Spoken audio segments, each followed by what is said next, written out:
Hello, epic viewers from around the multiverse. Prepare to bask in unprecedented glory, because today I'm going to shed light on the reasons appertaining to why it's so difficult to find a job in 2018. First off, there is hyper-competition. In other words, you may be competing against 8 billion candidates. Now, this is perhaps an exaggeration, but it further embellishes my point. People are vying for the same position. You have people across the multiverse vying for the same positions, and the people, other candidates who you're competing against, may have much better credentials than you possess. Why?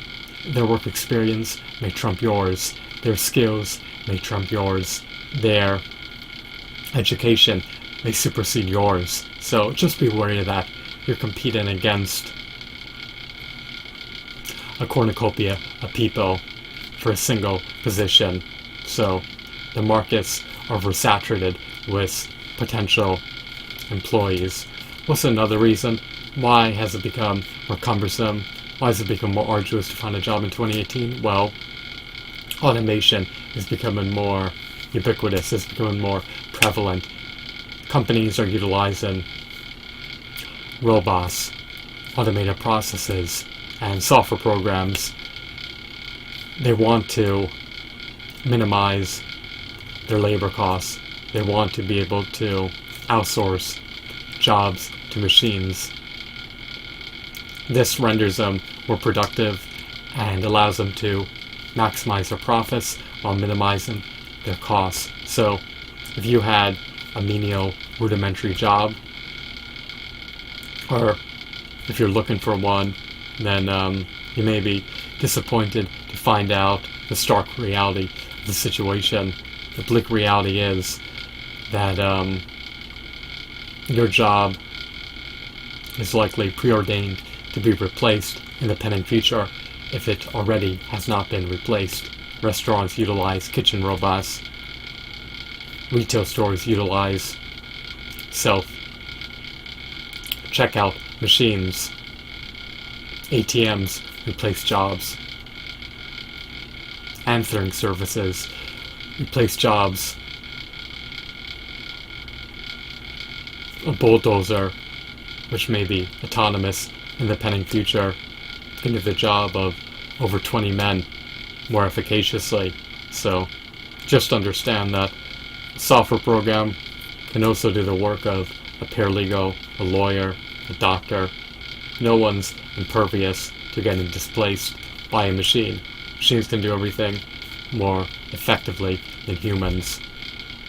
The third reason is that regulations are burdensome, and they create all these impediments for employers. They create all these issues for employers that precludes them from hiring employees.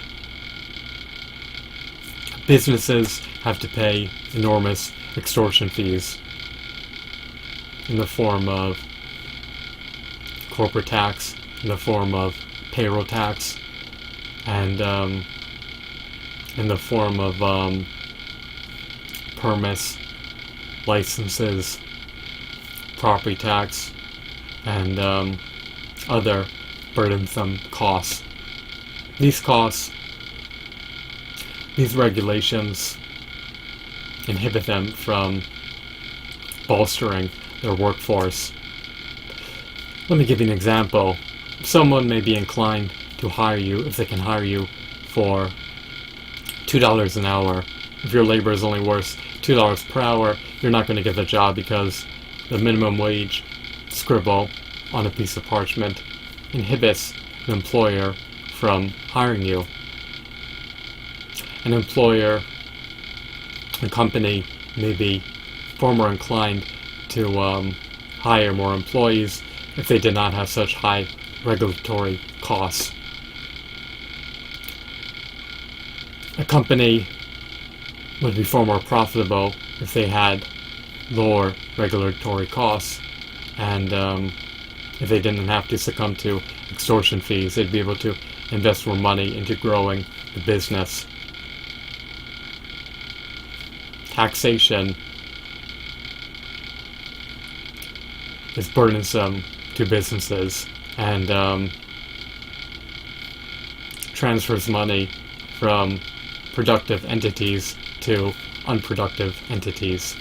So it is what it is. Regulatory costs stifle businesses, they impair businesses, they can cause businesses to become defunct. And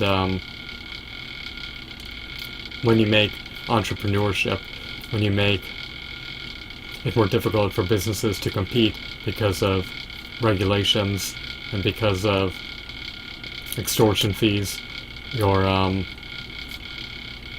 contracting the job market, you're creating far fewer jobs. And of course another reason why it's more difficult to find a job in 2018 than it was in previous years is because the requirements are amplifying.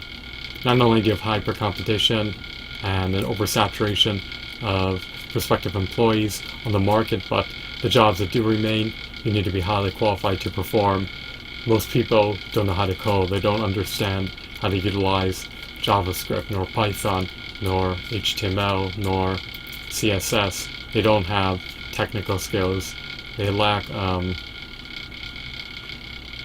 vocational skills. They lack so many skills that are prerequisites for being eligible to apply for these jobs. And even if you do have those skills, you're not guaranteed to get these jobs either, because the employer wants you to have work experience, so that's a catch-22.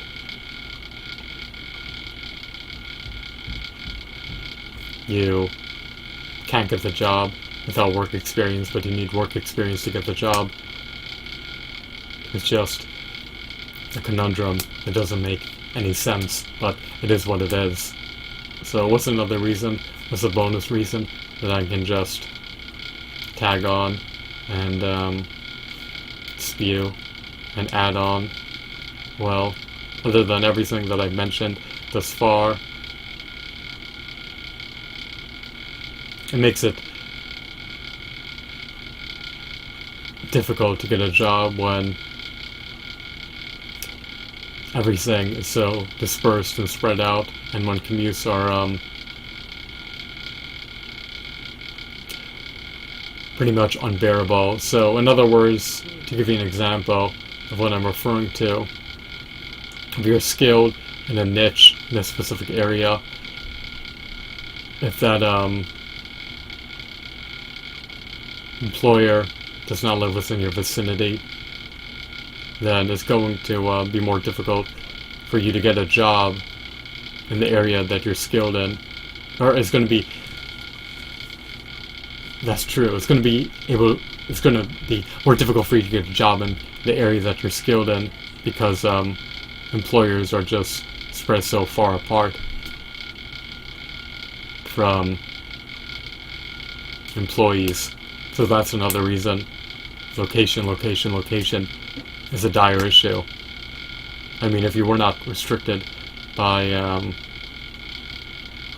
your vicinity, if you had the divine ability to teleport anywhere, then think how much easier it would be to procure a job. So I hope that you found this video to be insightful and enthralling. Have a wonderful, marvelous day. Goodbye.